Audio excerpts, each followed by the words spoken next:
ದೇಶದ ಯುದ್ಧ ಛಾಯದ ಹಿನ್ನೆಲೆಡು ಮಾತಾ ಕಡೆಟ್ಲ ಸುರಕ್ಷಾ ಕ್ರಮವಾದ Mach drill ನಡಪಾಯರೆ ಆದೇಶಲು ಉಂಡು.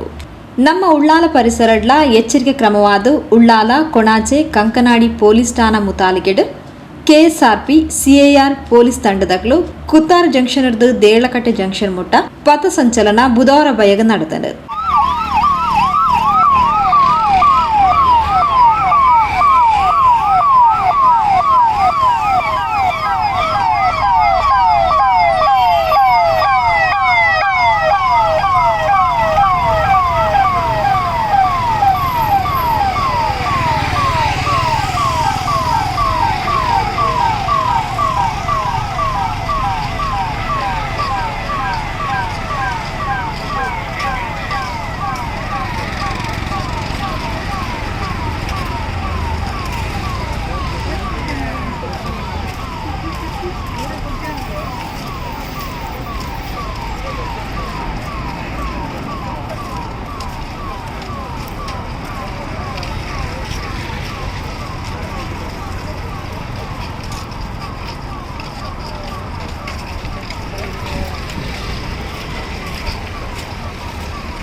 ಉಳ್ಳಾಲ ಠಾಣಾಧಿಕಾರಿ ವಿರೂಪಾಕ್ಷಸ್ವಾಮಿ, ಸಬ್ ಇನ್ಸ್ಪೆಕ್ಟರ್ ನಕಲು ಶೀತಲ್ ಹಲಗೂರು, ಕೃಷ್ಣಕುಮಾರ್, ಸಂತೋಷ್ ಕುಮಾರ್ ಟಿ ಪಥ ಸಂಚಲನದ ಮುತಾಲಿಗಿಡಿದ್ದೇರು.